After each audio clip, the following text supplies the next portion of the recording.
हम लोग का काफ़ी दिनों से एक क्रम चल रहा है, हमारे प्रश्न और श्री माँ के उत्तर।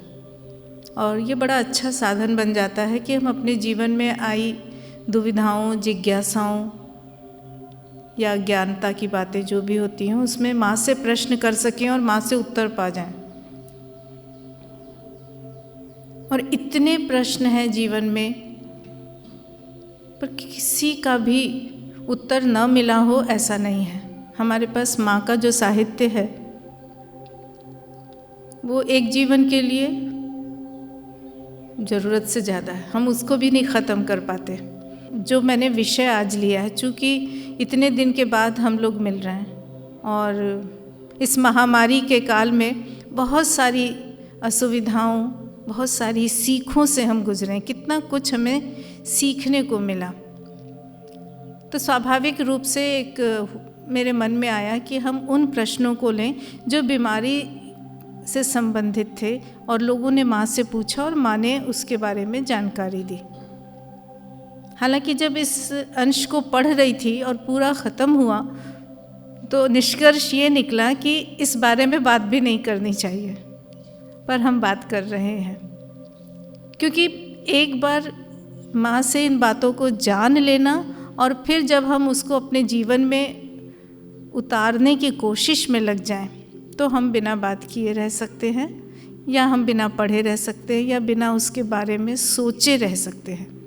वो कहती हैं बीमारी के बारे में सोचना भी क्यों, सोचकर वैचारिक स्तर पर, विचारों के स्तर पर, मन के स्तर पर हम उसे आकर्षित करते हैं। डर कर हम प्राण के स्तर पर उसको आकर्षित करते हैं। अरे कहीं हम बीमार ना हो जाएं, इससे बच के रहो, ऐसा मत करो, वैसा मत करो। और इस तरह के विचारों के साथ हमारे प्राणों में एक तरह का स्पंदन होता है और हमारे प्राण में वो भय घुसता है। और इन दोनों का असर हमारे शरीर पे सीधा पड़ जाता है, क्योंकि शरीर भी अनट्रेंड है, उसको तो सिखाया ही नहीं, वो तो जड़ है। यही बात कहते कहते मुझे शायद 7-8 साल हो गया और कई बार मैं अपने से पूछती हूँ क्या मैंने अपने शरीर को ट्रेंड करना शुरू भी किया। हमें भी यही करना है। इतना हाहाकार चारों तरफ, इतना भय इस बीमारी को लेकर हुआ और वैज्ञानिक अपने स्तर पे काम करते रहे, हम लोग अपने स्तर पे सावधानियां रखते रहे। काम काज ठप हो गया, सबके दरवाजे बंद हो गए, बाहर निकलना बंद हो गया और किसी हद तक हमें ये परिणाम मिला, कम से कम अपने देश में, कि काफ़ी नियंत्रण हो गया। वो एक बाह्य रूप जरूर है, लेकिन जब श्री माँ की बातें हम सुनते हैं, पढ़ते हैं, तो उसके आंतरिक कारण, सूक्ष्म वायुमंडल में उसको प्रभावित करने वाली सत्ताएं हमारे सामने आती हैं। श्री अरविंद जब कहते हैं कि बीमारी बाहर से आती है, तो वो क्या आता है बीमारी के रूप में? बीमारी हम कहते हैं, वो होता क्या है? और सचमुच श्री अरविंद को समझाने के लिए माँ से बेहतर हमें कोई नहीं मिल सकता। श्री माँ कहती हैं वो एक तरह का स्पंदन होता है। स्पंदन एक वाइब्रेशंस होते हैं, प्रकंपन होते हैं, तरंगें होती हैं, वायु में आती हैं और हमारा जो हिस्सा उन्हें ग्रहण कर लेता है, चाहे हमारा मन हो, प्राण हो, शरीर हो, सबकी अपनी अपनी ग्रहण शक्ति है। और सबसे बड़ी बात हमको जो ध्यान में रखनी चाहिए कि अगर हमने ये तय कर लिया कि हम योग पथ पे जाएंगे, हम अपने जीवन को यौगिक जीवन में बदलने की अभिप्सा रखते हैं, तो हमारे साथ बहुत सारी शक्तियां जुड़ जाती हैं।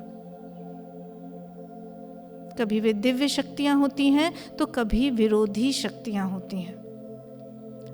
और अगर हम सचेतन नहीं हैं, हमें पहचान नहीं है, तो हम कभी स्पंदनों के रूप में, तरंगों के रूप में, कभी अनुभूतियों के रूप में, कभी भावनाओं के रूप में, कभी विचारों के रूप में और कभी शारीरिक कष्ट या सुखों के रूप में उन्हें ग्रहण कर लेते हैं। अब हमें ग्रहणशील होना है, हमें सजग होना है, हमें सचेतन होना है। ये सारे शब्द हमारे पास आए हैं जो हमें पॉजिटिव लगते हैं, होते भी हैं, लेकिन हम सजग किसके प्रति हैं, हम सचेतन किसके प्रति हैं? श्री माँ कहती हैं इतनी सूक्ष्म सत्ताएं हमारे आसपास घूमती हैं और हम इतने अचेतन रूप में जीते हैं कि हम उनको अनुभव भी नहीं करते, देख भी नहीं पाते। लेकिन हमारे अंदर जो ग्रहण करने वाले छोटे छोटे तत्व हैं, शारीरिक, मानसिक और प्राणिक सत्ताओं के अंदर जो छोटे छोटे तत्व हैं, कब कौन सा तत्व, कौन सा अंश किस चीज़ को ग्रहण कर लेता है, किसके प्रति सचेतन होता है। अब हम ये तो नहीं कह सकते कि बीमारी फैली है तो हम सावधान न रहें। हम कहते हैं सजग रहो, सचेतन रहो, हाथ धोते रहो, किसी के संपर्क में मत जाओ, मास्क पहनो। और हमने इसको बिल्कुल माना, ये व्यवहारिक स्तर पे बहुत ज़रूरी है। लेकिन क्या वो सचमुच केवल सावधानी है या हमारे अंदर कहीं भय है? मटेरियल लाइफ को, भौतिक जीवन को हम अनदेखा नहीं करेंगे, क्योंकि माँ कहती हैं उसे ही तो ट्रांसफॉर्म करेंगे। और उस व्यवहारिकता को, उस भौतिकता के व्यवहार को देखकर हम मास्क पहनेंगे, हम अपने को साफ रखेंगे, हाथ धोएंगे, संपर्क में नहीं रहेंगे, लोगों से दूरी बना के रखेंगे, सब ठीक है। पर उसमें क्या हम अपने को पूर्ण रूप से भय रहित कर रहे हैं? क्या हम आशंकाओं से, अपने को संदेह से अपने को दूर कर पा रहे हैं? क्या हम इस आस्था को, इस विश्वास को रख रहे हैं कि नहीं, हमारे साथ माँ की शक्ति है और वो हमारी रक्षा करेगी? हम कह देते हैं हाँ हम तो आश्रम में हैं, हम तो माँ के पास हैं, माँ है ना, कह तो देते हैं, लेकिन क्या हम माँ की उपस्थिति के प्रति सजग रहते हैं? क्या हमारे शरीर के एक एक सेल्स में, कोशाणुओं में माँ की वो उपस्थिति हर समय अनुभव होती है? ये इतना ज़रूरी है क्योंकि इसके लिए वो बताती हैं कि जिन स्पंदनों की बात श्री अरविंद करते हैं कि बीमारी बाहर से आती है, जिन प्रकंपनों की, तरंगों की बात वे करते हैं, उनसे अपने को कैसे सुरक्षित करें, अपने आप को कैसे शील्ड करें, इसके लिए सजग रहना है, न कि उससे डर कर। हम लोग इतने लोग यहाँ बैठे हैं, आप में से कोई भी जिसका नाम पुकारेगा वो ही तो आपकी तरफ आकर्षित होगा। अगर आपके अंदर आंतरिक शक्ति है, एकाग्रता की शक्ति आपके पास है, आप जिसके बारे में सोचेंगे हो सकता है वो भी आकर्षित हो जाए। हम सब ने अनुभव किया होगा, कई बार कोई जा रहा है और हम पीछे हैं, हम चाहते हैं कि वो आए, मेरी आवाज़ मेरी तरफ उसकी तक नहीं पहुंचेगी, हम मन ही मन कहते हैं पीछे मुड़ो, पीछे मुड़ो, प्लीज़ रुक जाओ, 1 मिनट रुक जाओ। और कई बार ऐसा होता है कि हमारी ये भावनाएं इतनी तेज़ी से जाके उसको प्रभावित करती हैं कि वो व्यक्ति सचमुच रुक जाता है, वो पीछे मुड़ जाता है। कई बार हमें एहसास होता है कि कोई पीछे से हमें पुकार रहा है या देख रहा है।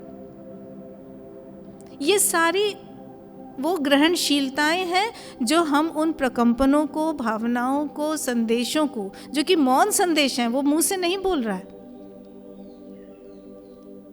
ये अगर हम अपने में डेवलप करते हैं, विकसित करते हैं और सजग रूप से कि सही ग्रहणशीलता की तरफ करें, तो हम आने वाले बीमारी के या किसी भी दुर्घटना के या किसी भी अशुभ चीज़ के प्रकंपनों को आराम से रोक सकते हैं।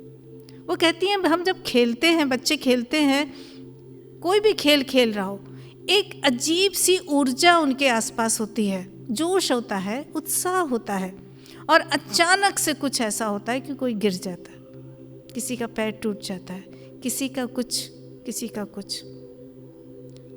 ऐसे समय में वो कहती हैं कि अगर सचमुच में हमारी सत्ता, पूर्ण सत्ता, हमें याद रखना है कि हम जब पूर्ण योग की बात करते हैं तो सर्वांगीण शब्द है, इंटीग्रल योग है ये, एक हिस्सा भी पीछे नहीं रहना चाहिए, यानी सत्ता के हर अंश में एक सामंजस्य होना चाहिए, एक यूनिटी, एकता होनी चाहिए, सब मिलकर आगे चल रहे हों। वो कहती है उसी समय कुछ ऐसा होता है कि उस एक्साइटमेंट की अवस्था में कोई एक हिस्सा तैयार नहीं होता। कभी ईगो आ जाती है, कोई दल खेल रहा है, जीत रहा है, लेकिन कोई एक पर्टिकुलर एक प्लेयर, एक खिलाड़ी सोचता है कि नहीं, मैं दिखा दूंगा कि मेरे बिना नहीं होगा। उसके अंदर का एक अंश पीछे खींचता है, पूरी टीम एक साथ जा रही है और अचानक एक खिलाड़ी के पीछे हटने से वो गेम हार जाते हैं, खेल में पराजित हो जाते हैं।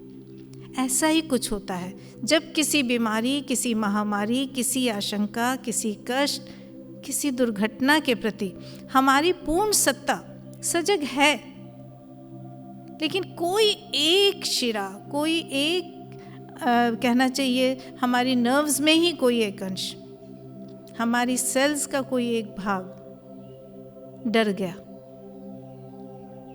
और इसके बाद वो उस गिरफ्त में आ जाता है। तो जो बाहर से आने वाले ये स्पंदन हैं, इनको रोकने के लिए आस्था भी चाहिए, विश्वास भी चाहिए, साहस भी चाहिए, सजगता भी चाहिए, सचेतन होना भी है, लेकिन उसके साथ पूरे सत्ता के हर अंश में एक हार्मनी चाहिए, सामंजस्य चाहिए, एकता चाहिए, मिल के आगे बढ़ने की भावना चाहिए। तो अगर आस्था है तो संपूर्ण सत्ता में होनी चाहिए। कभी प्राण विद्रोह करे, कभी मन विद्रोह करे, कभी शरीर कमज़ोर हो जाता है, क्योंकि शरीर को ऊर्जा देने के लिए इन दोनों का चैत्य से जुड़ा होना कितना ज़रूरी है। और मैंने ऐसे ही कुछ प्रश्न चुने थे कि जो सिर्फ इसी से संबंधित थे। लोगों ने पूछे और माँ ने समझाया, पर इन बातों को अनुभव करके, अभ्यास में लाके हम जितनी अच्छी तरह समझ सकते हैं। श्री माँ भी कई जगह कहती हैं, पता नहीं मैं तुम्हें समझा पाई कि नहीं, तुम समझ पाए ना, क्योंकि शब्दों की अपनी सीमा है।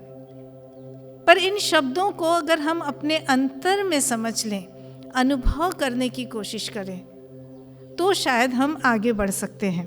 क्योंकि वो कहती हैं कि एक बार किसी ने पूछा था, अगर हम किसी बीमारी को आते देखें तो हम उसे कैसे रोक सकते हैं? बीमारी तो चल पड़ी है, पूरे विश्व के स्तर पे ये बीमारी है, राष्ट्र के राष्ट्र एकदम उजड़ गए, उसको हम कैसे रोकें? और फिर जो उनके गुण हैं, वो जो बताती हैं अपने प्रतीक चिन्ह में, वो और हमारे अंदर की जितनी पॉजिटिव क्वालिटीज़ होनी चाहिए, जो दिव्यता का आभास कराने वाले गुण हैं, दिव्यता का आभास करने वाली भावनाएं हैं, उनकी ओर हमको बढ़ना है और उनको स्थापित करना है अपने संपूर्ण व्यक्तित्व में, पूर्ण सत्ता में, मन प्राण शरीर के एक एक सेल के अंदर, शरीर को खास तौर पे। वो कहती है उस समय तुम्हें अपने अंदर आस्था की, विश्वास की ज्योति को जला के रखना है। उस ज्योति के प्रकाश में ये अंधकार वाले तत्व, भय, क्रोध, सिहरन, कई बार तो वो कहती हैं कि हमारे अंदर उस बीमारी के प्रति आकर्षण हो जाता है। कई बार हमारा शरीर कभी तमस के लिए, कभी आराम के लिए, कभी दूसरों की अटेंशन पाने के लिए, या कोई एक हिस्सा हार जाता है, उसे बुला लेता है। उसको रोकने के लिए वो कहती हैं सबसे बड़ी चीज़ है, सबसे पहले अपने अंदर उस ज्योति को जला के रखना। उसके बाद वो कहती हैं उसके प्रति कोई चाहत नहीं होनी चाहिए। बड़ा आसान है कह देना कि भला हम बीमारी को क्यों चाहेंगे, पर हमें नहीं पता कि हम चाहते हैं। इसके बहुत सारे कारण हो सकते हैं, लेकिन हम चाहते हैं, और तीनों अंशों में से, हमारी सत्ता के तीनों भागों में से किसी भी भाग का कोई एक छोटा सा हिस्सा ये चाहने लगता है। जैसे वो मृत्यु के लिए कहती हैं कि आदमी अभी भी अमर हो सकता है, बशर्ते हमारी पूर्ण सत्ता मृत्यु को ठुकरा दे, नकार दे, मना कर दे कि मैं नहीं मरना चाहता। पर हमारे अंदर कमज़ोरी है। ज़्यादातर ये कमज़ोरी मानसिक और शारीरिक बल पर आ जाती है कि इतना कष्ट है शरीर में, हे भगवान हमें उठा ले। कोई ना कोई हिस्सा कह देता है कि हमें उठा ले, क्योंकि हम अभी इतने सक्षम हुए नहीं कि अमर हो सके। मैंने सिकंदर वाली कहानी पहले कभी सुनाई थी कि उसको ये था कि मैं तो अजेय हूँ, मुझे कोई नहीं जीत सकता, मैं सारी विश्व पे जीत मेरी निश्चित है, तो मैं अमर हो जाता हूँ। और उसने उस अमृत की खोज की जिसको पी के वो अमर हो सकता है। और सिकंदर तो भाई सिकंदर था, उसको वो मिल भी गया। और कहते हैं जैसे ही वो उस अमृत को पीने जा रहा था, उसे काँव काँव की आवाज़ आई। एक कौवा था जो वहाँ पे उसको रोक रहा था, रुको रुको रुको, मत पियो मत पियो मत पियो। सिकंदर को बड़ा क्रोध आया, लेकिन उसने पूछा क्या है, क्यों? उसने कहा अच्छा पी लेना, पर उसके पहले जरा मुझे देख लो। उसने देखा उस कौवे की हालत इतनी खराब थी, उसके सारे पंख झड़ गए थे। कहता मैं इतना शिथिल हूँ, इतना अशक्त हूँ, इतना कमज़ोर हूँ, मैं अपना मुंह नहीं खोल सकता, भोजन नहीं ग्रहण कर सकता, पर मैंने इस अमृत को पी लिया था तो मैं मर भी नहीं सकता। जिस मृत्यु से लोग डरते हैं वो मृत्यु हमारे लिए आज की अवस्था में, जबकि हमारे पास दिव्य शरीर नहीं है, शायद दिव्य मन भी नहीं पहुंचा है अभी, इस समय वो मृत्यु हमको एक नया शरीर देने की या लेने की तरफ बढ़ाती है। लेकिन हमारे काम नहीं रुकते, मृत्यु को अंत नहीं समझने का ज्ञान हमें हो जाना चाहिए, तो हम आगे बढ़ जाएंगे, तो हम मृत्यु से नहीं डरेंगे। और हो सकता है कि एक समय, जैसा कि श्री अरविंद आश्वासन देते हैं कि अतिमानस आएगा और वहाँ जाके मृत्यु की कोई बात नहीं होगी। आज मृत्यु एक आवश्यकता है। खैर ये थोड़ा टॉपिक से मैं बदल गई, लेकिन कुल मिला के बीमारियों की तरफ भी हमारा कोई हिस्सा कमज़ोर हो जाता है, चाहे डर के, चाहे चाहत से, चाहे जिस कारण से। वो उन प्रकंपनों को, उन तरंगों को, उन स्पंदनों को या वाइब्रेशंस को अपनी तरफ अट्रैक्ट कर लेता है। और फिर वो कहते हैं कि ठीक है किसी ने कर भी लिया, लेकिन अक्सर ऐसा होता है कि आश्रम में सामूहिक रूप से बीमारी फैलती है। यही महामारी का रूप है, एक को हुई तो सबको हो गई। जो छूत की बीमारियां हैं, इन्फेक्शियस डिजीजेज हैं, वो क्यों होती हैं? इस पे माँ बहुत अच्छा जवाब देती हैं। वो कहती है पारन्यूज़ की भेड़ें, हम लोग अपने यहाँ भी ये कहावत कहते हैं भेड़ चाल।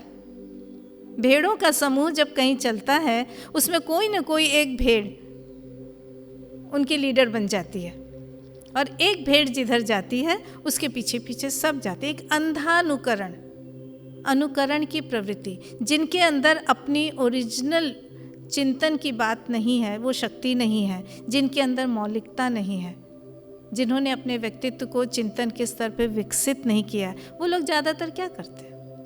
जो उन्हें बेहतर लगता है उसका अनुकरण करते हैं।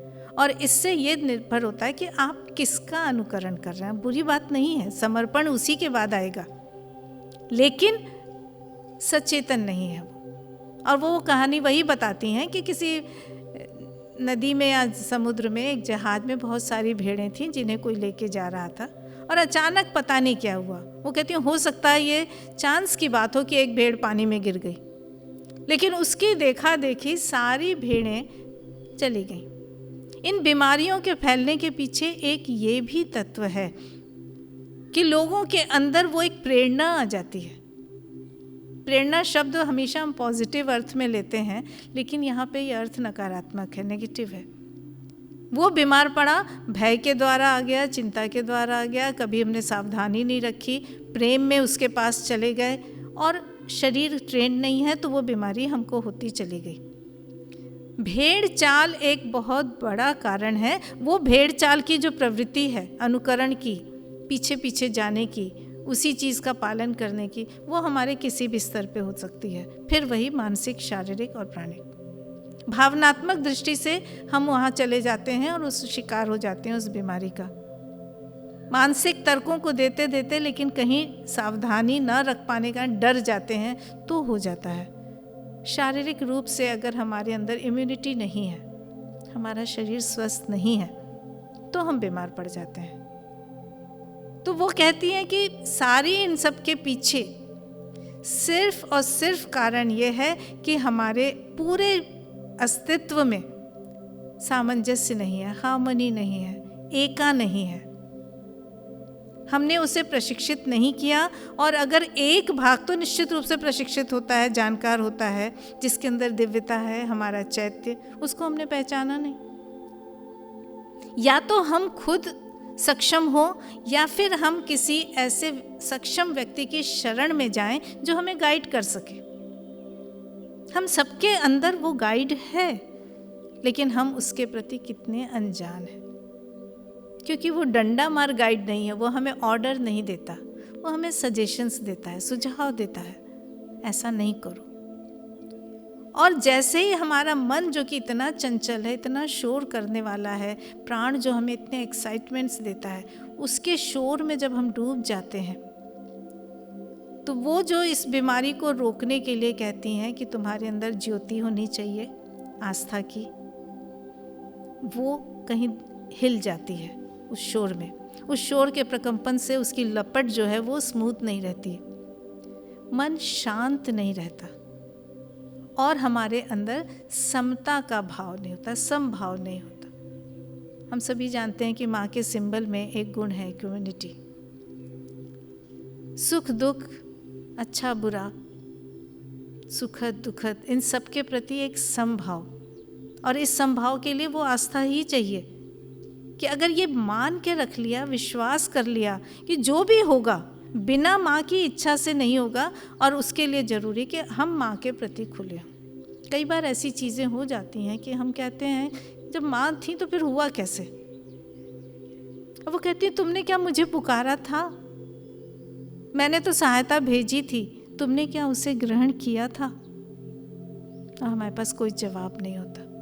वो कहते हैं कि अगर हम सचेतन हैं, हमने अपना सुरक्षा मंडल तैयार किया है। इस सुरक्षा मंडल को मैं समझा देती हूँ थोड़ा सा, जितना मैं समझ पाई हूँ, कि अगर हम आसपास के हर प्रकंपन के लिए, वाइब्रेशंस के प्रति, स्पंदनों या तरंगों के प्रति इतने खुले हैं, इतने सजग हैं कि हम उन्हें ले सकें, उन्हें महसूस कर सकें, जैसे कि माँ करती थी। वो कहती थी कि कई बार वो दूसरे कामों में इतनी व्यस्त हो जाती थी और अचानक उन्हें लगा कि कोई उनकी साड़ी का आंचल खींच कर कहीं ले जा रहा है। चूँकि माँ थी, वो सजग थी, वो हर सत्ता के प्रति अलर्ट रहती थी, तो वो देख लेती थी और उस संकेत, उस खिंचाव के साथ गई तो देखा उनके रसोई में दूध उफन के गिर रहा था।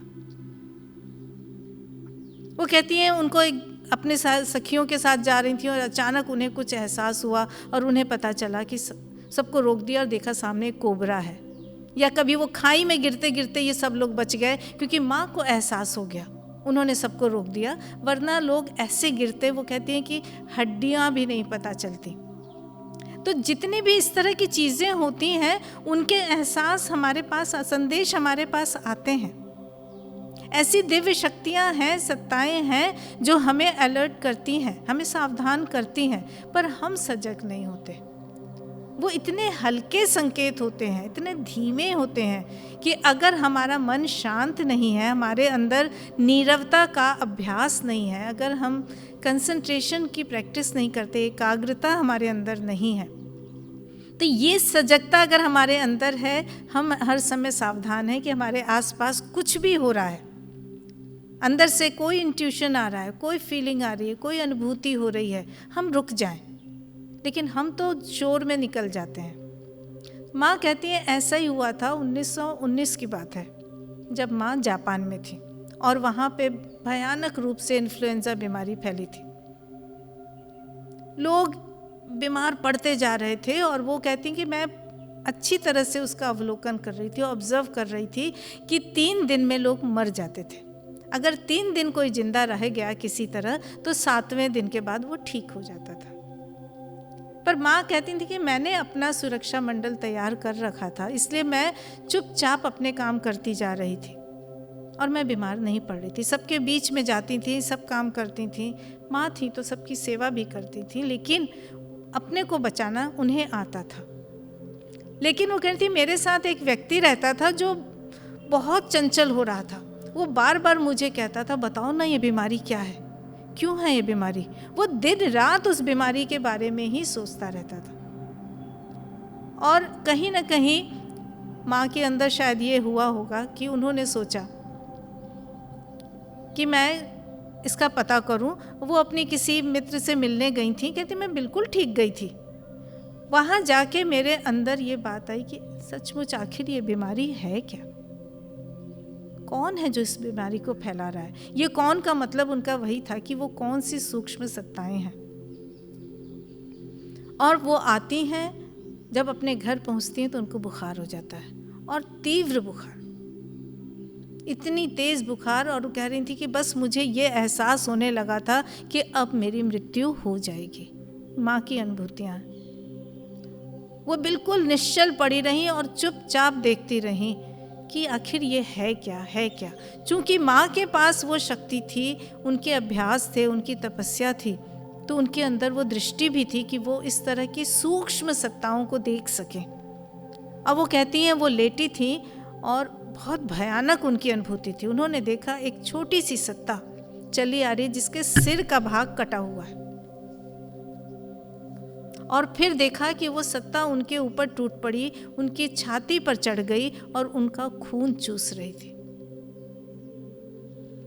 कहती है मैं बिल्कुल निश्चल पड़ी रही और मैंने पूरा जोर लगाया और अपनी गुह्य शक्तियों का प्रयोग किया। गुह्य शक्तियों ऑकल्ट की पावर्स जो होती हैं, और फिर उसको मैं धक्का देकर दूर भगाने में, हटाने में सफल हो गई,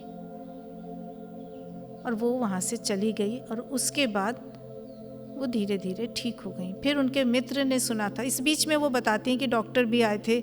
डॉक्टर ने उन्हें कोई दवा दी और कहा ये दवा ही सबको दी जा रही है और अब ये दवा ख़त्म हो रही है, अब मेरे पास ज़्यादा नहीं है पर मैं आपको देना चाहता हूँ। तो माँ ने कहा कृपया आप ये मुझे मत दीजिए। उन्होंने कहा कि आपको लेनी चाहिए, ये दवा आपके लिए बहुत ज़रूरी है।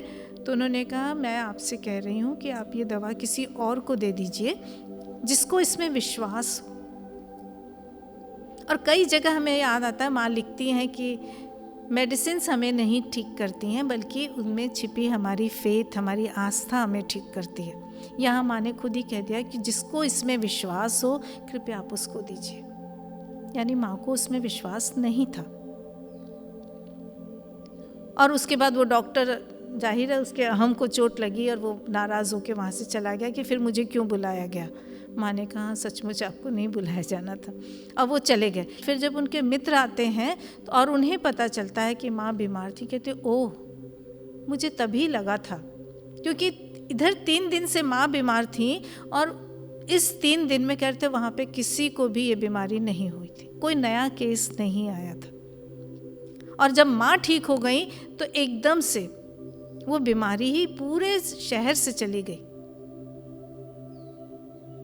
यानी जो मुख्य कारण था उसे माँ ने खोज लिया था और माँ ने उससे दूर भगा दिया था।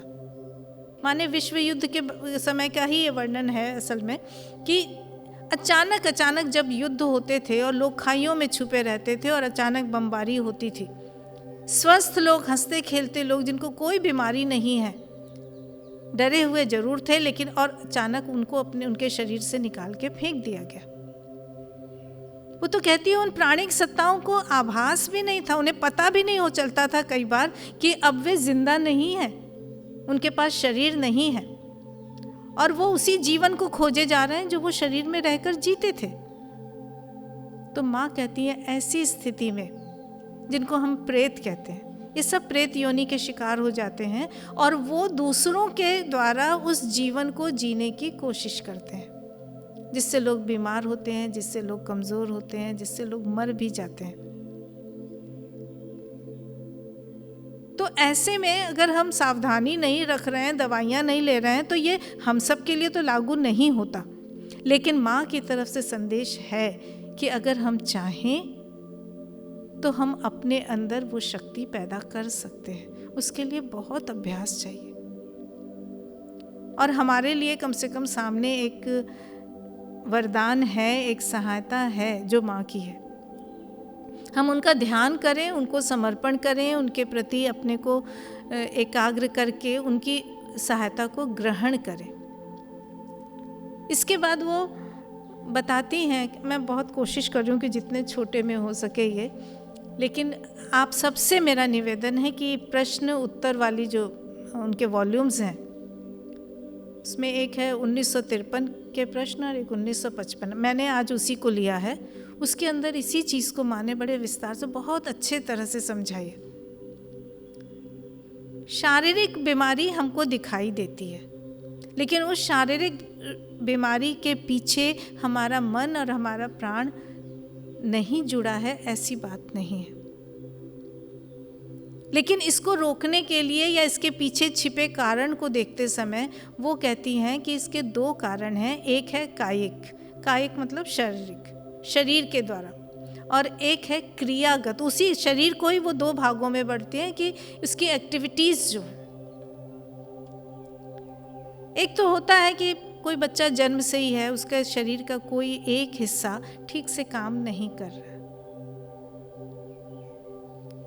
या बड़े होके भी हम ठीक चल रहे हैं लेकिन अचानक हमारे लंग्स में कोई प्रॉब्लम हो गई, हमारी किडनी में कोई प्रॉब्लम हो गई। और इस कारण, क्योंकि मुख्य रूप से जो बीमारियां हैं माँ के हिसाब से, वो किसी भी शारीरिक, मानसिक, प्राणिक, इन सब के असंतुलन, इनका जहाँ बैलेंस बिगड़ गया हो, उसकी मटेरियल, उसकी अभिव्यक्ति है, एक्सप्रेशंस हैं, उसको वो प्रकट करने वाली चीज़ें हैं। कहीं से बैलेंस बिगड़ा, कहीं डिसहार्मनी हुई, कोई एक अंश पीछे रह गया, जिसके कारण सारी अच्छे से चलती हुई चीज़ का रूप बिगड़ गया, विकृति आ गई, वो बीमारी के रूप में सामने आ जाता है, दुर्घटना के रूप में सामने आ जाता है। अगर सब सजग, सचेतन और हार्मनी के साथ, प्रेम, सामंजस्य और एकता के साथ चल रहा है, मन, प्राण, शरीर और शरीर के सारे भाग और मन के भी बाकी सारे भाग, तो चीज़ें स्मूथली चलती रहती हैं। पर एक छोटी सी चीज़ भी, यहाँ तक क्यों कहती कि तुम पूरी तरह से ग्रहणशील हो, रिसेप्टिव हो, अलर्ट हो, सजग रूप से हम सब कुछ कर रहे हैं। तुमने मेरी सहायता भी ग्रहण कर ली और विश्वास भी मेरे प्रति है, तुम चलते जा रहे हो किसी कठिन परिस्थिति में पूरे साहस के साथ। अचानक कोई एक हिस्सा कमजोर हो गया, लेकिन वो ग्रहणशीलता तो है, जो सहायता तुम्हें मिल रही थी वो तो अंदर प्रविष्ट हो रही है, पूरे हर भाग ने उसको ग्रहण किया, लेकिन एक हिस्से ने कुछ क्षण के लिए ही नहीं ले पाया और वहां पे वो चीज गई, वो चीज गई और उस हिस्से ने ग्रहण नहीं किया, तो क्या होगा? वो सहायता, वो दिव्यता, वो कृपा जा रही थी लेकिन ग्रहण नहीं किया, तो वो एक तरह से उस हिस्से में रेत की तरह हो गई। बड़ा सुंदर उदाहरण देती हैं कि कोई मशीन चल रही है, उसके सारे पार्ट्स ठीक से काम कर रहे हैं और आप आराम से मशीन का प्रयोग कर रहे हैं, और अचानक किसी एक हिस्से में रेत डाल दो, रेत का ही उदाहरण देती हैं, बल्कि कहती हैं एक रेत का कण भी डाल दो, बस एक कण एक हिस्से में गया, लेकिन मशीन का संतुलन बिगड़ जाएगा, मशीन अटकने लगेगी। तो जो हमारी ग्रहणशीलता है और वो चल रही है, वो और भी ज़्यादा सावधानी की आवश्यकता पैदा करती है। सबने लिया और अचानक एक छोटे से हिस्से ने, एक छोटा सा कण आ तो गया पर लिया नहीं, ऐसे में वो चीज़ें सारी बिगड़ जाती हैं। तो ग्रहणशील भी बनना है, सचेतन भी बनना है, और सामूहिक रूप से, सर्वांगीण रूप से। मुझे लगता है हम लोग को एक मिनट के लिए भी इस सर्वांगीणता को नहीं भूलना चाहिए। तो वो कहती हैं कि कायिक रूप से, यानी शारीरिक रूप के बाह्य रूप, जो हमारे अंश हैं, हमारे शरीर के भाग हैं, एक तो वो होता है, और दूसरा जो कारण है या दूसरा जो सच है इन बीमारियों या दुर्घटनाओं के पीछे, वो है क्रियागत एक्टिविटीज़ का। हो सकता है हम पूरी तरह से स्वस्थ हैं, हमारा मन भी स्वस्थ है, हमारा ब्रेन काफ़ी अच्छा है, हम इंटेलिजेंट हैं, समझ लेते हैं, अंडरस्टैंडिंग हमारी है, रिसेप्टिविटी हमारी है, शरीर का भी एक एक हिस्सा, हमारे फेफड़े, हमारा हृदय, हमारी किडनी, हमें सब कुछ स्वस्थ है, मांसपेशियाँ अच्छी, हमारा शरीर स्वस्थ है, लेकिन कोई एक हिस्सा काम ठीक से नहीं कर रहा है। वो कर सकता है लेकिन वो नहीं कर रहा है। जहाँ पहले प्रॉब्लम थी कि कोई एक हिस्सा है ही अस्वस्थ, किडनी खराब है जी, अब कई बार ऐसा होता है दुर्भाग्य से कि एक बच्चा पैदा होते ही उसके शरीर का कोई हिस्सा गड़बड़ होता है, तो उसकी फिर भी संभावना है कि चलो हम उसको बाहर से सहायता दे सकते हैं, डॉक्टर उसका इलाज कर दे, आजकल तो ट्रांसप्लांट हो जाती हैं चीज़ें, चलो। लेकिन जो ये क्रियागत समस्या है, सब कुछ है लेकिन हम नहीं करना चाहते। मुझे ये पढ़ के समझ में आ रहा है लेकिन मुझे पढ़ने का मन नहीं है। क्रियागत लेवल पे, एक्टिविटीज़ के लेवल पे जब डिसिप्लिन नहीं है, कभी तो आलस्य है, कभी दूसरे भावनाएं आ जाती हैं, चिंताएं आ गई, क्रोध आ गया, जलन आ गई, और ये सारे प्रकंपन भी बाहर से आते हैं, यानी प्राण का कोई अंश है जो हमको भटका रहा है। अब बाद में कर लेंगे। आलस्य आ गया, तमस आ गया, हिस्से हैं, स्वस्थ हैं, लेकिन करना नहीं चाहते, और सारे कर रहे हैं, कोई एक हिस्सा नहीं कर रहा है। वहाँ पे भी यही हुआ था, एक हिस्सा ग्रहण नहीं कर रहा था, जिसके कारण बाकी पूरी सेना क्या करेगी। एक विभीषण अलग हो गया था, रावण का कबाड़ा हो गया। इसलिए हमको सर्वांगीणता को ध्यान में रखना है, हमको पूरी तरह से अपने हर अंश को, और इसके लिए कितना ज़रूरी है ये रोज का ध्यान, रोज का एकाग्र होना और अपनी जांच खुद करना, अनुशासन को मानना, आस्था को रोज बनाए रखना। हमें विश्वास होता है, आस्था होती है, अभीप्सा है, इच्छा है, प्रयास है, लेकिन कभी कभी ये हिल जाते हैं।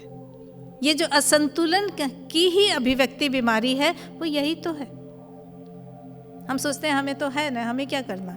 कई बार होता है मेडिटेशन हॉल भी क्यों जाना, और वही कबीर की बात याद आती है जब उनसे पूछा किसी ने कि मैं तो समझ गया हूँ स्पिरिचुअलिटी को, मैं समझ गया हूँ कि जीवन का उद्देश्य भगवान को पाना है, अब मुझे संगत में जाने की, ये सत्संग में जाने की क्या ज़रूरत है। सब लोग मुझे कहते हैं ना जाऊँ तो क्या होगा। कबीर ने सुना और उठे, और वो तो जुलाहे थे, कपड़े बुनते थे, तो उन्होंने उठा के अपना हथौड़ा, एक कील थी दीवार पे, उसको कस के ठोक दिया। आदमी को समझा नहीं, सोचा इसका मन नहीं है जवाब देने का, वो चला गया। दूसरे दिन वो फिर आया कबीर के पास और बोला आप बताइए ना मुझे क्या ज़रूरत है मुझे सत्संग में जाने की। वो फिर उठे, फिर उन्होंने वैसे ही उस कील को एक हथौड़ा मार दिया। ऐसे 2-3 दिन होता रहा। एक दिन वो थोड़ा झल्ला गया, उसने कहा आप मेरी छोटी सी बात का उत्तर क्यों नहीं देते, मैं बहुत परेशान हूँ, लोग मेरे पीछे पड़े और मैं जाना नहीं चाहता सत्संग में। कबीर ने कहा मैं तो तुमको रोज उत्तर दे रहा हूँ भाई, तुम ही नहीं समझ रहे हो। उन्होंने कहा तुम देख रहे हो ये कील तो अच्छी खासी गड़ी है दीवार में, इससे मेरे धागे खींचता हूँ मैं रोज़, झटके, मेरा जो हाथ करघा चलता है उससे इस पर रोज़ झटका लगता है, मैं रोज़ एक बार इसको ठोक देता हूँ ताकि ये ठीक से गड़ी रहे, वरना ये ढीली हो जाएगी। तुम्हें भी इसीलिए रोज़ जाना चाहिए। ये रोज रोज का अभ्यास, ये जरूरी नहीं कि हम ऐसे आए, सत्संग हम अपने साथ भी तो कर सकते हैं। जब तक हम अपने साथ सच्चाई की तरफ हैं, हम सत्संग में हैं। और सत्संग का मतलब यही है कि अपने संपूर्ण सत्ता को जांचते रहना, उसमें किसी तरह का असंतुलन ना आए, हमारा हर हिस्सा इस आध्यात्मिक जीवन के लिए, इस योग पथ के लिए एक साथ आगे चलने को तैयार होता रहे। हम केवल भगवान के सामीप्य की अनुभूति में रहें, और किसी भी तरह का ऐसा कोई भय आए, कोई आकर्षण हमारे मन में आए, तुरंत उसको हम जांचने की कोशिश करें कि ये किस तरफ से आ रहा है। अनुभूतियाँ हमको दोनों तरह की शक्तियाँ देती हैं, विरोधी शक्तियाँ भी, जो कि हमको दिखाई नहीं दे रही हैं। तो कई बार हम सोचते हैं कि अरे वाह, आज तो यहाँ पे कुछ अद्भुत सा हुआ। पहले मैं ये नहीं समझ पाती थी। जब मैंने पौंडीचेरी में नलिनी दा थे, उनकी जब बात सुनी तो लगा कि नहीं, विरोधी शक्तियाँ आकर्षक रूप लेके और कई बार दिव्य रूपों का छद्म रूप, नकली स्वरूप धारण करके आ जाती हैं। मैंने पढ़ा कि वो बैठे हुए ध्यान कर रहे थे और अचानक उन्होंने देखा उनके सामने श्री अरविंद साक्षात खड़े हैं। वो लोग बड़े साधक थे, उनको श्री माँ और श्री अरविंद के शरीर छोड़ने के बाद भी उनके दर्शन होना कोई बहुत बड़ी बात नहीं थी।